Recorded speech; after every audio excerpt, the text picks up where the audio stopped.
Bismillahirrahmanirrahim. Assalamualaikum warahmatullahi wabarakatuh.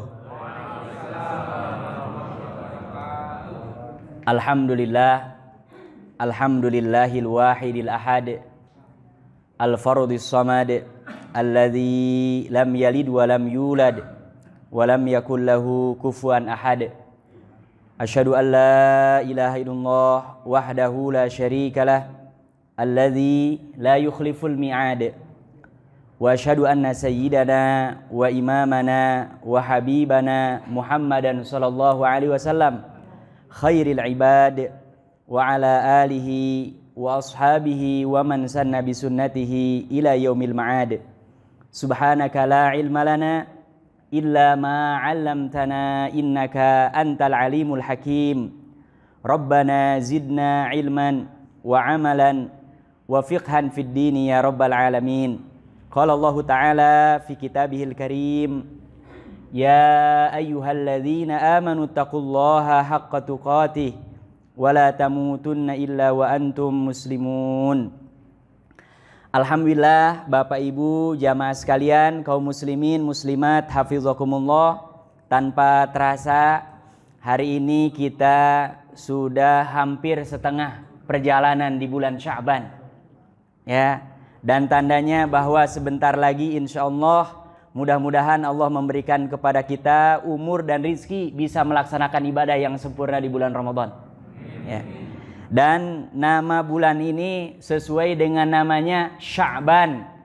Sya'ban itu artinya cabangnya banyak. Ya, karena keimanan itu cabangnya apa? Banyak. Yang paling tinggi, yang paling utama memang batang utamanya adalah qaulu la ilaha illallah, kalimat tauhid. Tapi cabangnya banyak sampai termasuk menyingkirkan sesuatu yang membahayakan di tengah jalan. Ini juga cabang daripada keimanan. Kenapa bulan ini dinamakan bulan Sya'ban? Kalau kita perhatikan yang depan rumahnya masih ada pohon buah, ada? Nah, lihat, pohon yang berbuah, buahnya akan banyak kalau cabangnya banyak. Ya. Jadi kalau ada pohon mangga, pohon rambutan, cabangnya banyak, insya Allah buahnya juga apa? Banyak. Nah, ini harapannya seorang mukmin, seorang muslim di bulan Sya'ban ini sudah banyak punya cabang tuh. Sehingga nanti bulan Ramadan tinggal panen buah. Ini agak repot nih, Sya'ban nggak punya cabang, Ramadan juga nggak panen. Yang panen malah yang bos minyak. Kita nggak panen pahala, nggak panen uang, malah mereka yang panen. Nah ini makanya mudah-mudahan nih kita berdoa kepada Allah, termasuk dengan hadirnya di majelis ini, mudah-mudahan cabang-cabang keimanan kita selama bulan Sya'ban ini bertambah terus sampai nanti menjelang bulan Ramadan. Amin ya rabbal alamin. Salawat dan salam selalu kita bacakan, sampaikan kepada Rasulullah SAW. Kita berusaha sekuat yang kita mampu untuk terus istiqomah mengikuti ajaran, risalah, sunnah, akhlak yang dibawa oleh beliau sampai nanti kita diwafatkan oleh Allah Subhanahu wa taala. Amin ya rabbal alamin. Pada malam hari ini kita ingin membahas, menyampaikan salah satu sirah di antara sirah sahabat Rasulullah sallallahu alaihi wasallam. Mudah-mudahan belum ini ya. Namanya adalah Zaid bin Thabit. Ya, kenapa kita membaca sirah sahabat ini, termasuk khususnya Zaid bin Thabit? Karena beliau ini salah satu di antara kelebihannya adalah katibul wahyi Rasulullah sallallahu alaihi wasallam. Jazakallahu khair. Yang menuliskan, yang mencatatkan wahyu daripada siapa? Rasulullah sallallahu alaihi wasallam. Jadi setiap kali ayat turun di masa sahabat itu sudah ada yang nulis. Salah satunya adalah siapa? Zaid. Makanya kalau ada orang-orang orientalis hari ini mengatakan, termasuk ini lagi rame sekarang, ya, Al-Quran, hadis itu ada riwayat-riwayatnya yang kita gak bisa yakin 100% kalau itu dari siapa? Rasulullah. La haula wala quwata illa billah. Padahal Allah Subhanahu wa taala menyebutkan dan memberikan garansi, bahkan jaminan apa?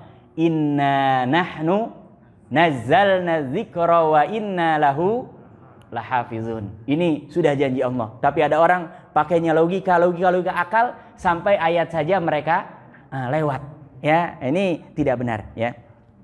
Nah, kisahnya Zaid bin Sabit, Bapak Ibu yang dirahmati Allah Subhanahu wa taala, karena orang tuanya sudah muslim dan muslimah, maka otomatis anaknya juga terbawa lingkungannya dengan lingkungan apa? Islam. Ya, makanya kita bersyukur di Indonesia ini secara umum kita ini alhamdulillah lahir dan besar dari keluarga yang muslim dan muslimah. Ya. Dan ini Zaid bin Sabit ini punya orang tua, bapaknya sudah meninggal, tapi yang ada adalah ibunya. Ya. Kisahnya yang disebutkan oleh para ulama ketika perang Badar, anak-anak umur 13 tahun. 13 tahun berarti kelas berapa ini sekarang? Nah, SMP kelas 2, kelas 3 kali ya. Kelas 1 malah. Masya Allah, iya 7 tahun tambah 6. Oh iya, kelas 1 SMP. Masya Allah.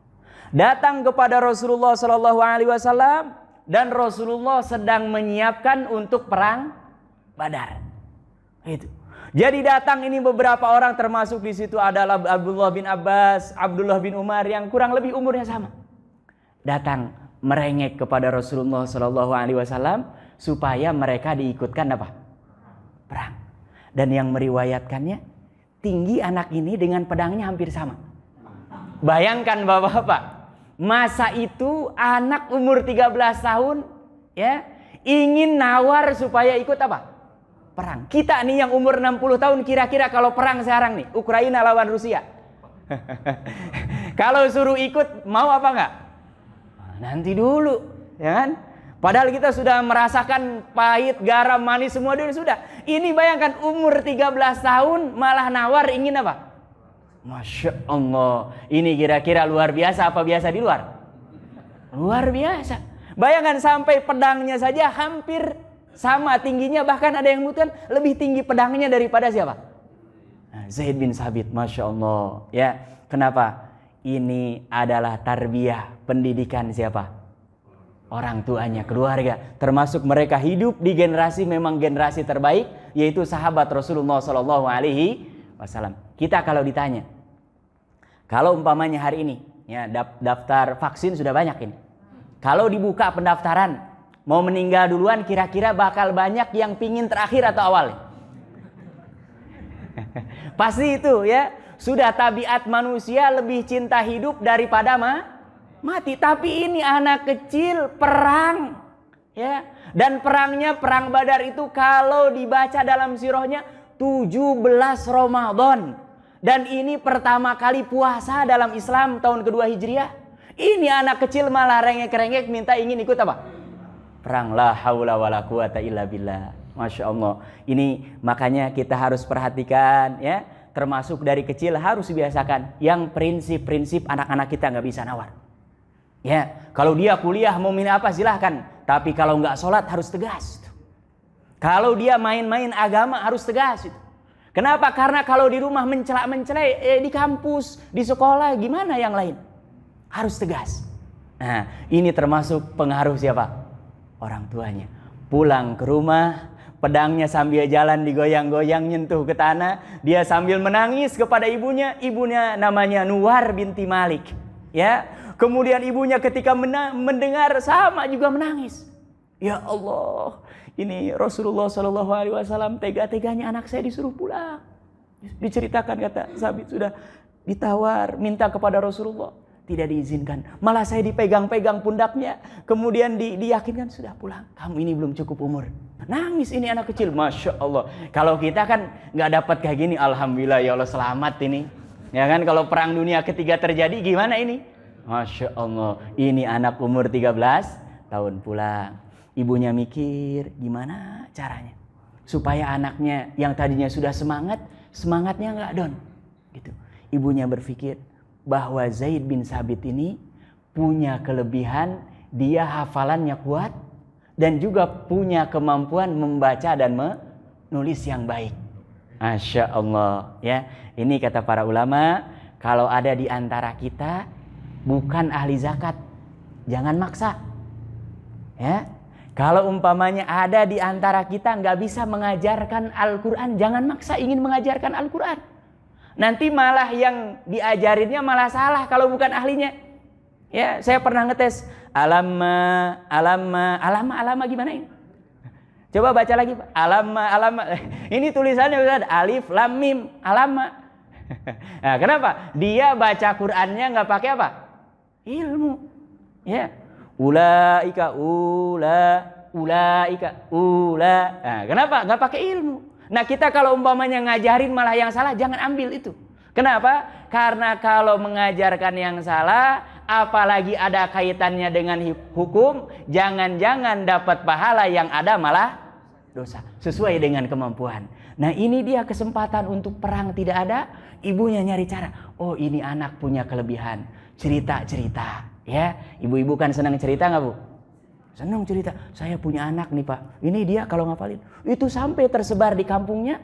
Akhirnya mereka semua sepakat datang kepada Rasulullah SAW. Ya. Kemudian datang kepada Rasulullah. Wahai Rasulullah, hadza abnauna. Orang kampung semua ngaku anaknya. Karena bapaknya udah nggak ada. Bukan karena mau ibunya. Ya. Bukan karena mau ibunya. Ini wahai Rasulullah, anak kami ini, anak kampung kami. Ya. Dia ini punya kelebihan apa? Kalau membaca, menghafal, menulis luar biasa. Dan anak ini punya hafalan 17 surat.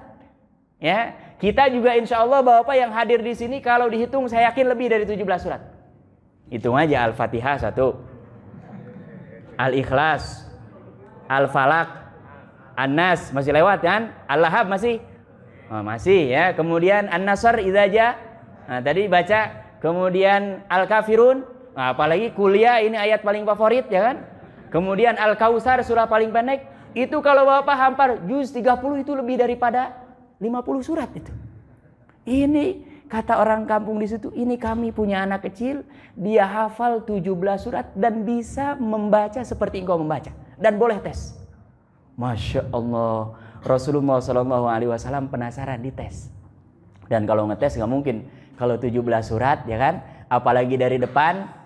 Al-Fatihah, setelahnya apa?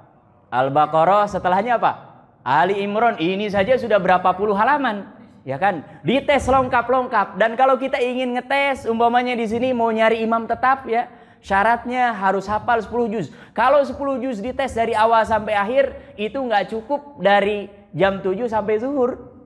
Dan kita juga yang nyimaknya, yang ditesnya baca, kitanya nguapnya berapa puluh kali.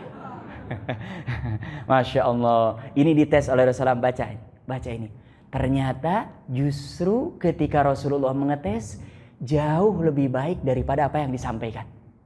Maksudnya anak ini biasanya kan ini orangnya bagus, disiplin gitu. Biasanya pas kejadian malah sering telat gitu.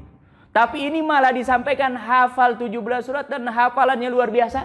Ternyata kata Rasulullah ini lebih daripada apa yang mereka sampaikan. Masya Allah, dites. Sudah kata Rasulullah SAW, ini bacaan Al-Qurannya luar biasa, dipuji oleh Rasulullah SAW. Bahkan dia membaca ayat Al-Qurannya sambil tadabbur. Orang kalau membaca ayat Al-Quran, paham maknanya, itu bacanya nggak langsung aja. Ya. Ketika ada ayat-ayat tertentu berhenti, itu nadanya beda. Dan ini Rasulullah, anak kecil umur 13 tahun, kok bacanya kayak orang sudah paham banget gitu. Ayat-ayat tentang neraka itu beda nadanya. Ayat-ayat tentang surga beda nadanya. Ketika ya ayyuhalladzina amanu beda nadanya. Perhatikan itu qori-qori yang membaca Al-Quran. Baca-bacanya itu ada naik turunnya itu. Ya, penekanan-penekanannya itu boleh jadi maknanya apa? Tadabbur, dia memahami maknanya. Masya Allah, kata Rasulullah SAW, sudah. Engkau saya tunjuk sekarang pelajari bahasa Ibrani. Bahasanya orang Yahudi, ya.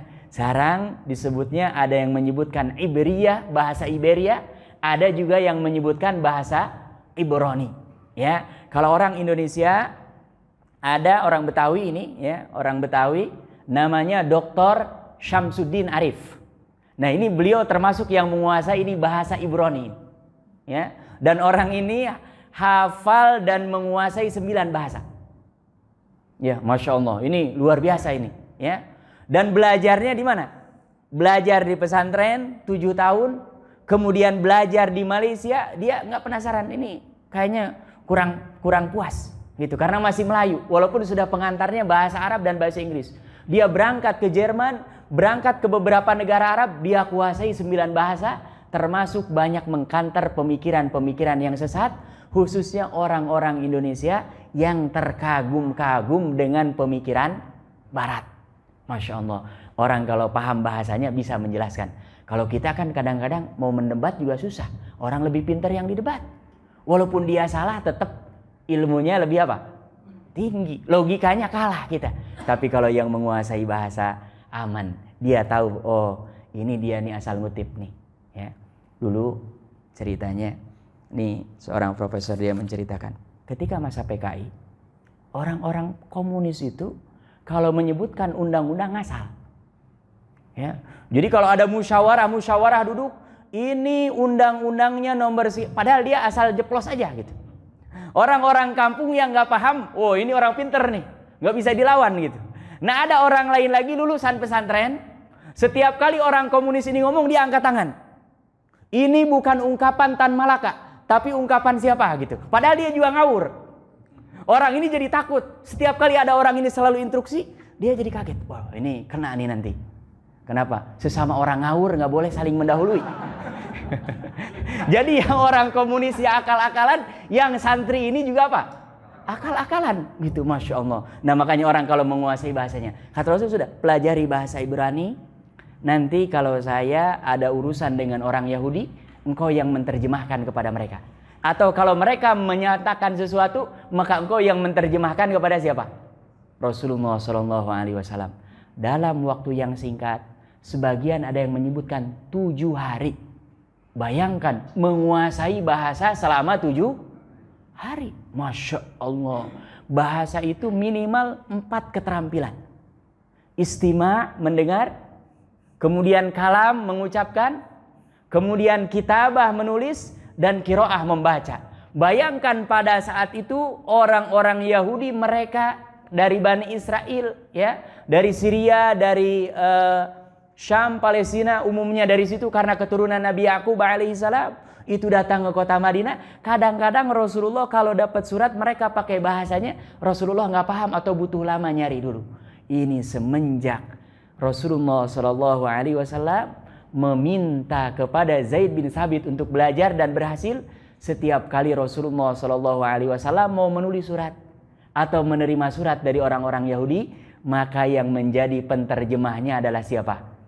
Zaid bin Thabit. Maka masyhur pada saat itu, hadza turjumani Rasulillahi sallallahu alaihi wasallam. Inilah penterjemah resmi, penterjemah pribadi Rasulullah sallallahu alaihi wasallam. Luar biasa. Gak bisa perang, tapi dia punya keterampilan yang lain, masih tetap dapat pahala.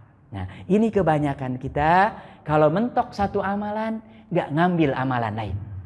Ya, anjurannya, sunnahnya, bahkan diperhatikan oleh para sahabat, kalau mentok satu amalan, cari amalan apa? Yang lain yang kita mampu. Masya Allah. Ini keutamaan yang pertama sebagai turjuman, penterjemah Rasulullah Sallallahu Alaihi Wasallam. Kemudian Bapak Ibu yang dirahmati Allah Subhanahu Wa Taala, setelah selesai beberapa kali peperangan, perang Badar, perang Uhud, ya, sering Zaid bin Thabit ini yatalaqal Quran min Rasulillahi sallallahu alaihi wasallam. Talaki itu apa? Belajar langsung. Ya, dan saya selalu mengingatkan tidak bisa belajar Al-Qur'an lewat MP3, nggak bisa. Kalau nggak percaya Bapak silahkan. Ya, kenapa? Harus dilihat mulutnya. Yang mendengarkannya gurunya harus mendengar langsung dengan telinganya. Ini A apa A? Ini H apa H? Itu. Khususnya huruf-huruf yang memang apa? Mutasyabihat, mirip-mirip tuh. Dan umumnya di kita ada beberapa huruf dalam bahasa Arab tidak ada lafalnya dalam bahasa Indonesia. Sa harus dilihat oleh gurunya. Ya agak susah nih, yang seusia kita nih baru belajar. Sa giginya copot satu. Diulang lagi sa, copot lagi, kan ini nggak selesai-selesai. Nah, makanya nih anak-anak kita yang masih muda-muda, ayo suruh belajar Quran. Tuh. Dan yang sudah tua-tua kayak gini nih lama sekali. Khususnya panjang pendek ini susah. Ya panjang pendek ini kalau yang sudah sepuh-sepuh ini butuh waktu lama. Tuh. Minimal kalau istiqomah sepekan 2 kali, insya Allah 2 tahun lulus. Insya Allah. Tapi yang penting jangan muntaber. Apa muntaber? Mundur tanpa berita. Ya, karena banyak ustadz-ustadz nggak mau ngajar sekarang gitu. Hari pertama penuh. Kalau sekelas 10-10-nya ada. Hari kedua, ketiga mulai ada 1. Afwan gitu ya. Sampai pernah ada ustadz datang, muridnya tinggal 1. Kemana yang lain? Nggak tahu, nggak ada berita. Nah, ini namanya muntaber. Mundur tanpa berita. Yang penting istiqomah. Saya yakin ini ya, Bapak di sini yang ingin belajar Al-Qur'an, ingin memulai, nggak ada kata terlambat. Ya, kalau 2 tahun sepekan 2 kali ya, insya Allah tidak terputus-putus, insya Allah bisa. Dan sudah ada beberapa buktinya, sudah ada beberapa contohnya, dan kurang lebih umurnya kurang lebih sama lah. Ya, Lolita lolos 50 tahun. Nah, insya Allah bisa. Ya, nggak ada alasan. Saya udah tua lewat 50. Lah ada sebagian sahabat itu masuk Islam justru umurnya lewat 50 tahun dan baru mulai belajar. Daripada nanti kita meninggal sama sekali kita tidak punya hujah, tidak punya alasan ketika ditanya oleh Allah kenapa nggak belajar. Guru ngaji banyak, dari mulai yang berbayar sampai yang gratis, dari mulai yang kita datang ke masjid sampai ada yang ustadznya bahkan menawarkan bisa diundang kemana? Ke rumah. Apa alasannya tidak sempat? Dari mulai yang kita bisa sambil tiduran sampai yang ustadznya melototin terus. Ada itu. Ya, apalagi sekarang, Masya Allah. Jadi kalau umpamanya kita nggak memulai, tapi kalau yang sudah memulai sampai umpamanya meninggal, baca Qur'annya masih belum baik tapi dia sudah ikhtiar, itu dia punya hujah alasan di hadapan Allah. Tapi kalau yang nggak memulai, nanti akan Allah tanya, Fulan, wahai hambaku, engkau ini umur 60 tahun, 70 tahun. Masa baca Quran saja belepotan gitu. Ya kan? Kita makan aja belepotan malu. Ya kan? Makan belepotan, malu apa enggak? Masa baca Quran, ya Allah, di Indonesia ini kurang apa?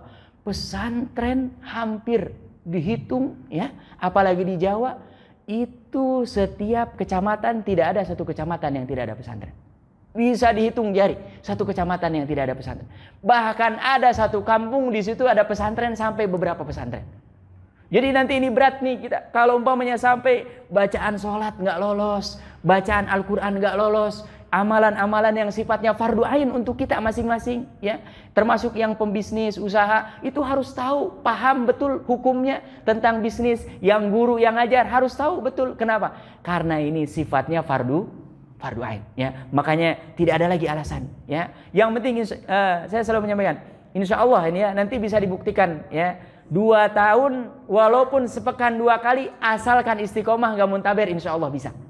Ya, minimal paling tidak bacaannya sudah lebih baik, bahkan mendekati kepada yang ideal insya Allah. Yang penting istiqomah 2 tahun tuh insya Allah ya. Ini sudah beberapa kali diujikan, diteskan, insya Allah bisa. Yang penting yang ngajarnya istiqomah, yang belajarnya juga apa? Istiqomah. Dan ini berat. Memang yang paling susah apa? Istiqomah. Ini yang paling sulit. Kalau memulai biasanya gampang, atau kalau ada orang sudah jadi biasanya, wah ini dia berhasil. Tapi untuk orang bisa istiqomah memang butuh perjuangan. Nah ini Zaid bin Sabit, ya talaki kepada Rasulullah. Ya. Dan yang namanya talaki Quran itu jangan dianggap gampang. Susah. Apalagi sampai kita mau mengambil sanad. Rahimahullah. Mudah-mudahan Allah merahmati. Kenal ya Syekh Ali Jaber ya? Orang Arab asli. Bahkan orang Madinah. Beliau pernah menceritakan, saya belajar Al-Fatihah sampai lulus kepada guru saya yang bersanad. Itu membutuhkan waktu 16 bulan. Surah Al-Fatihah. Kita yang bukan orang Arab, ya kan? Makannya singkong, makannya nasi, makannya beras, masa ingin lebih cepat daripada yang orang Arab asli bahkan tinggal di kota Madinah. Gitu. Ya, bayangkan ini. Orang Arab asli bahkan kota Madinah butuh untuk dianggap lulus oleh gurunya sampai 16 bulan. Masya Allah. Tapi tadi kadang-kadang ada guru itu yang ngetes, ini istiqomah apa enggak? Masya Allah. Ini sampai betul-betul makharijul hurufnya, sifat hurufnya, ya, bahkan mendapatkan sanad bersambung kepada siapa? Rasulullah SAW. Saya mencoba hafalan juz 30, 29, 28. Ada seorang ustaz di Cilandak Timur itu dia punya 2 riwayat. Belajarnya di Mekah, ya, kemudian lulusan Libya juga, S2-nya di Syam, di Damaskus, punya beberapa. Saya coba teskan hafalan. Itu kita kalau salah 3 kali, sekali duduk, ulang. Salah 3 kali, sekali duduk harus diulang. Dan setiap kali store 1 juz, dites dulu 1 juz. Mau lanjut ke 29, dites 30 dengan 29. Nambah lagi 28 jadi 3. 30, 29, 28. Saya hitung-hitung setoran tiap pekan hari Kamis itu 2 tahun 3 juz. La ilaha illallah. Dan akhirnya tadi ini, Masya Allah, hurufnya ini monyongnya harus kelihatan. Gitu. Kalau U itu harus kelihatan, dilihatin. Ya. Kemudian kalau nggak boleh langsung, harus ada. Masya Allah, ini tingkatannya luar biasa. Bagaimana coba? Ini Zaid bin Sabit belajar Al-Quran dari Rasulullah SAW yang bacaannya persis seperti yang disampaikan oleh malaikat Jibril alaihissalam. Belajar, dilihat oleh Rasulullah SAW, ternyata memang anak ini kelebihannya dalam Al-Quran. Akhirnya kata Rasulullah SAW, ya Zaid, ya wahai Zaid, semenjak itu uktub hadhil ayah, tuliskan ayat ini. Ya, jadi setiap kali ayat turun kan nggak berurutan tuh. Ayat yang pertama kali turun dapat wahyu Rasulullah, Iqra bismi rabbikal ladzi khalaq. Nggak sampai tuntas itu surah Al-Alaq, sampai 5 ayat pertama saja.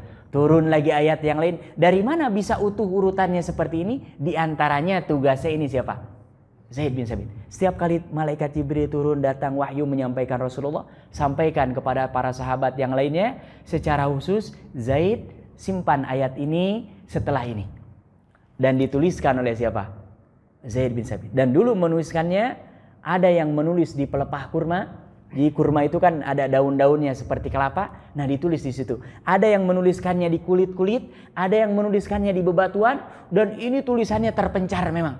Tidak terhimpun seperti mushaf-mushaf yang ada sekarang. Nah, makanya ketika Rasulullah SAW sudah wafat, ya, dan di masa Abu Bakar Siddiq mulai dihimpun pengumpulan penulisan mushaf Al-Quran, maka yang ditunjuk menjadi rois, kepalanya adalah siapa? Zaid bin Sabit dengan beberapa sahabat yang lain. Kenapa Abu Bakar memilih Zaid bin Sabit? Karena ini memang orang di masa Rasulullah SAW sudah ditunjuk oleh Rasulullah untuk menuliskan wahyu ini. Kemudian dilanjutkan, Abu Bakar meninggal dan banyak fitnah. Termasuk fitnah banyak yang murtad. Ya, disebutnya Amur Riddah. Jadi ini berat. Orang disalamin oleh Rasulullah, pernah hadir di majlis Rasulullah, sholat bersama dengan Rasulullah, Rasulullah meninggal, banyak yang balik arah tuh, murtad lagi. Gitu. Kenapa? Karena mereka mengimaninya bukan risalahnya, tapi hanya melihat ketokohan siapa? Rasulullah. Bahkan sampai Umar bin Khattab kan ketika Rasulullah meninggal itu nggak terima kalau nggak diingatkan oleh siapa? Abu Bakar. Bahkan Umar sampai mengatakan, man qala anna Muhammadan qad mat fa'adribu unuqahu. Siapa yang berani mengatakan kalau Nabi Muhammad sudah meninggal, sini saya penggal apa? Itu terus setiap ketemu orang. Sampai ketemu dengan Abu Bakar Siddiq. Kemudian diingatkan oleh Abu Bakar Siddiq, ya, wa ma Muhammadun illa rasul qad khalat min qablihir rusul afa immata au qutilan qalabtum ala aqabikum. Baru di sini sadar Umar. Yang lain dihantam semua. Siapa yang berani bilang Muhammad? Padahal Rasul sudah meninggal. Gitu. Akhirnya setelah dijelaskan ayat ini, tidaklah Nabi Muhammad kecuali beliau ini hanya seorang Rasul utusan. Ya. Dan Rasul para Nabi terdahulu meninggal apa enggak meninggal? Meninggal. Yang ada wajib kita ikuti adalah risalahnya. Adapun orangnya pasti ajalnya sudah ditentukan oleh siapa?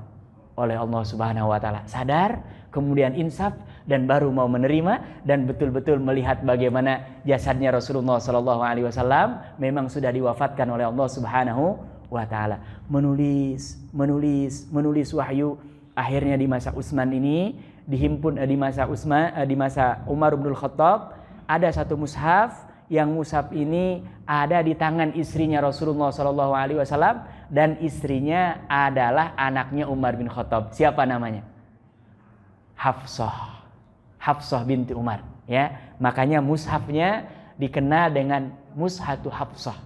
Mushafnya Hafsah. Jadi ini yang tadi sudah dihimpun di masa Abu Bakar, ya, tapi belum kelar semua, akhirnya diserahkan kepada Umar. Oleh Umar ditunjuk lagi Zaid bin Sabit untuk menyempurnakan. Di masa Umar juga, Umar meninggal masih belum tuntas, ya. Dan banyak memang peristiwa sahabat-sahabat yang para penghafal Al-Quran, baik di masa Abu Bakar atau Umar, kurang lebih ada 70 yang terbunuh pada peperangan.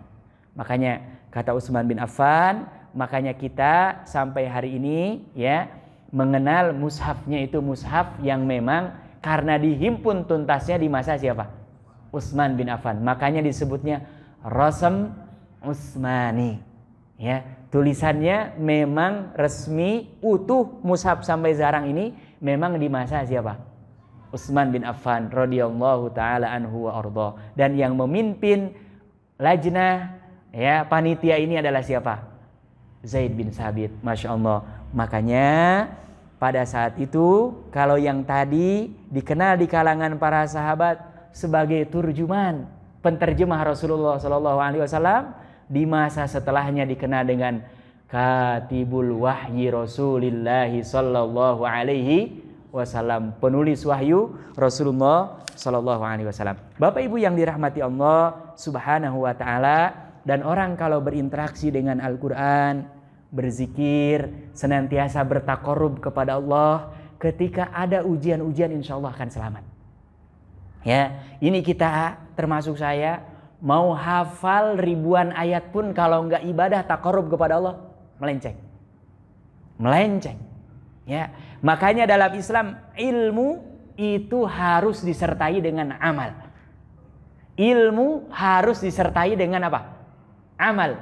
Dicela dalam Islam orang yang banyak ilmunya tapi tidak beramal sama sekali, apalagi nauzubillah. Atau ilmunya tinggi tapi amalnya rendah sekali, bahkan lebih rendah daripada orang awam. Ini dicela. Atau kebalikannya, orang amalnya banyak tapi ilmunya apa? Rendah, gitu. Makanya ini harus seimbang, ilmu amal.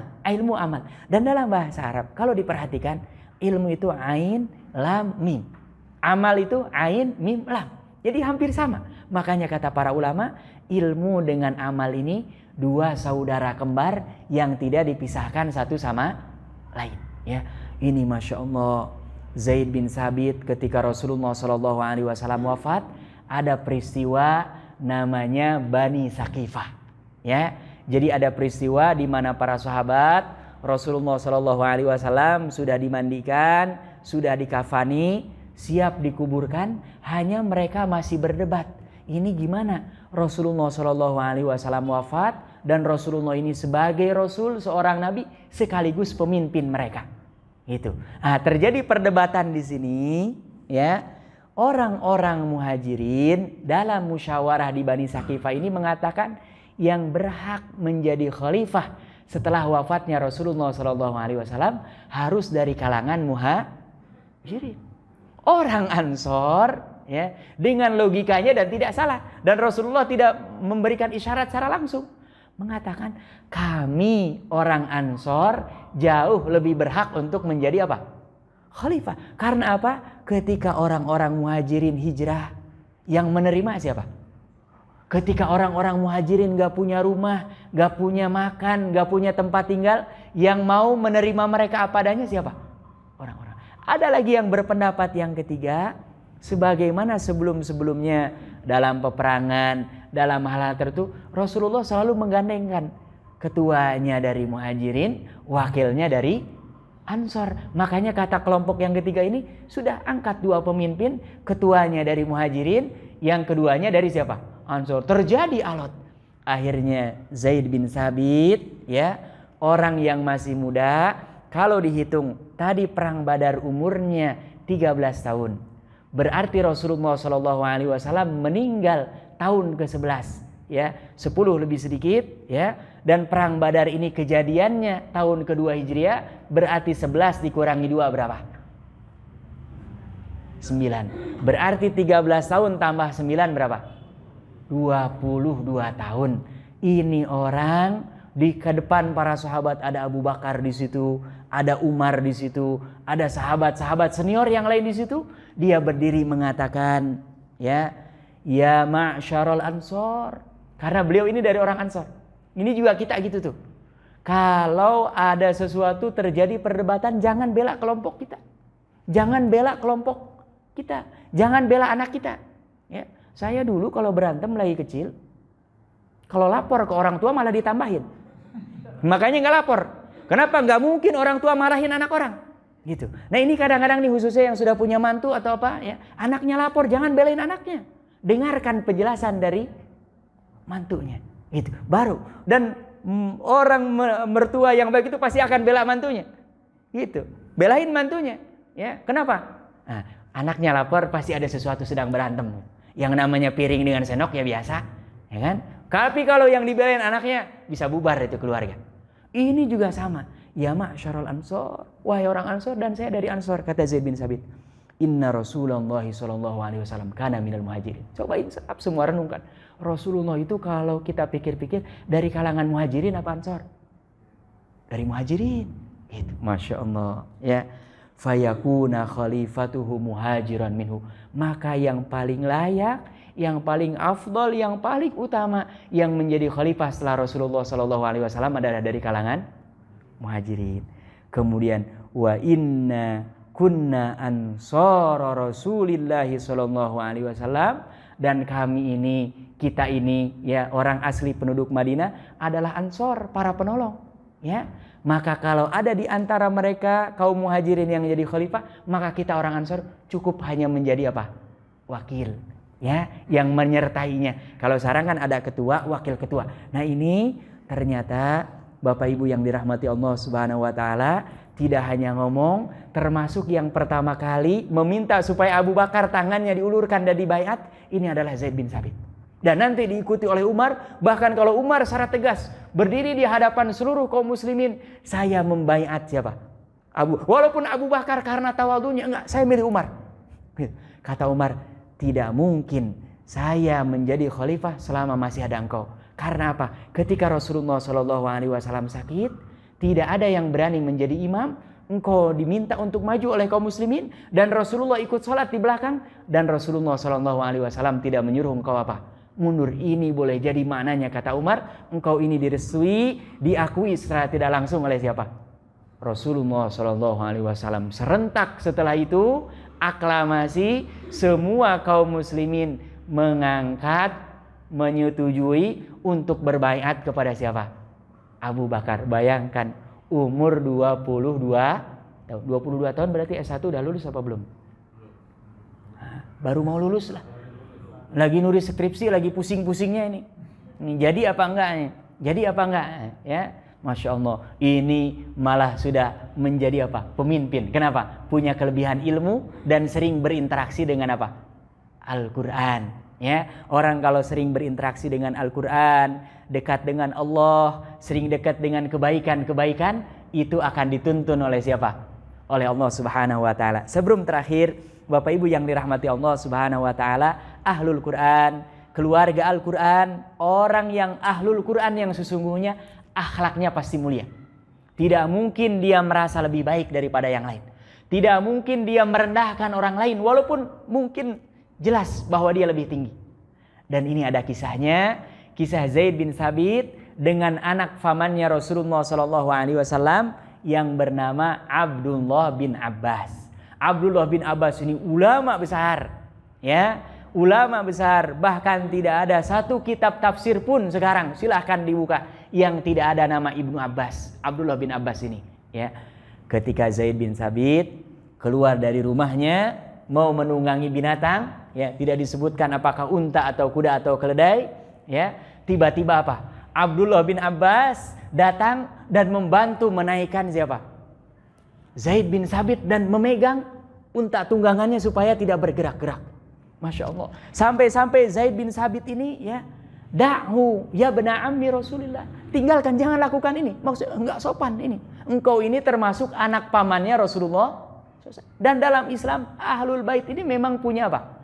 Keutamaan. Walaupun tidak boleh berlebih-lebihan gulu melewati batas seperti halnya orang-orang Syiah.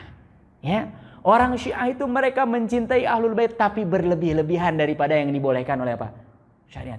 Tapi kalau kita ahlu sunnah wal jamaah, memang keluarga Rasulullah SAW memiliki apa? Keutamaan dibandingkan dengan yang lain.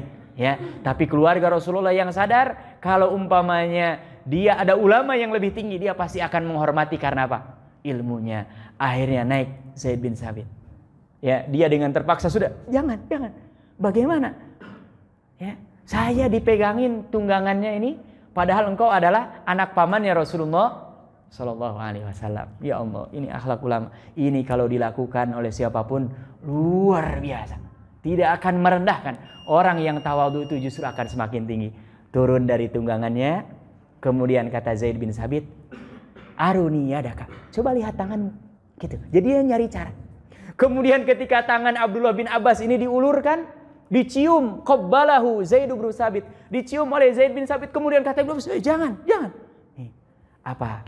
Kata Zaid bin Sabit, hakadha, seperti inilah kami diajarkan dulu daripada para sahabat senior, bi ali baiti nabina, kepada keluarga siapa? Nabi kita. Jadi ini yang keluarga Nabi, hormat kepada ulama yang punya ilmu, walaupun nasabnya bukan dari keluarga Nabi. Ini yang punya ilmu juga hormat kepada keluarganya Rasulullah SAW. Kalau seperti ini, makanya kalau Lebaran nih biasanya, mohon maaf kalau saya banyak salah gitu ya. Biasanya emang lu banyak salah, ada nggak yang jawab kayak gitu? Justru malah justru saya yang harus dimaafkan, saya yang banyak salah, kan enak. Tapi coba kalau bapak WA, lu nggak inget lu salah kemarin? Paling dia balas lagi, emang lu kagak punya salah? Tapi orang kalau merasa tadi, mohon maaf kalau saya banyak, justru saya. Biasa kan gitu. Ini ternyata akhlak yang mulia yang dicontohkan oleh para sahabat Rasulullah SAW. Kita tiru siapapun kita, berapapun level kita. Kalau kita tawadhu akan ditinggikan. Minimal kalau nggak kelihatan di dunia, pasti tinggi di hadapan Allah Subhanahu wa Ta'ala. Dan tidak ada di antara kita yang tanpa celah, tanpa kekurangan. Yang sempurna-sempurnanya hanyalah Allah Subhanahu wa Ta'ala. Adapun kita diberikan kelebihan, diberikan keutamaan, itu semata-mata karena anugerah, rahmat, fadilah dari Allah Subhanahu wa Ta'ala. Kita berdoa mudah-mudahan di bulan Sya'ban ini amalan-amalan kita, keimanan kita bertambah, dan mudah-mudahan semua kita yang hadir di sini, seluruh kaum muslimin diberikan rizki, berjumpa dan bisa beribadah di yang maksimal di bulan Ramadan. Amin ya rabbal alamin. Ini saja yang bisa kami sampaikan. Kita ucapkan alhamdulillahirabbil alamin, dan kita tutup dengan membaca doa kafaratul majlis. Subhanakallahumma wa bihamdika asyhadu an la ilaha illa anta astaghfiruka wa atubu ilaik. Walhamdulillahirabbil alamin. Wassalamualaikum warahmatullahi taala wabarakatuh. Alhamdulillah.